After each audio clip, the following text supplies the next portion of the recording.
إمبابي طلب الحصول على قميص لامين يامال. قال النجم الإسباني الشاب لامين يامال في تصريحات لصحيفة ماركا الإسبانية أن نظيره الفرنسي كيليان مبابي طلب الحصول على قميصه في مباراة إسبانيا وفرنسا في نصف نهائي بطولة الأمم الأوروبية يورو 2024 بألمانيا. ووضع يامال بصمته في شباك فرنسا ليسجل هدفا ساعد به منتخب بلاده على الفوز أمام رفاق إمبابي بهدفين لهدف والتأهل لنهائي المسابقة في برلين. يامال قال للصحيفة المذكورة: إمبابي طلب الحصول على قميصي عندما لعبنا ضد فرنسا، وأمام إيطاليا طلب فيديريكو كيزا الحصول على قميصي أيضا.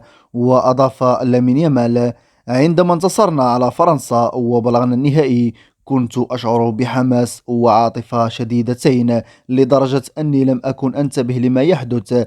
لا أعرف حقا أين ذهب قميص مبابي. وعن وصول إسبانيا للنهائي قال يامال: قبل اليورو بوقت طويل كنا نردد في غرفة الملابس أننا لدينا ثقة كبيرة فيما يمكن أن نحققه معا، حتى لو لم يكن الجمهور ولا وسائل الإعلام لديه نفس الرؤية.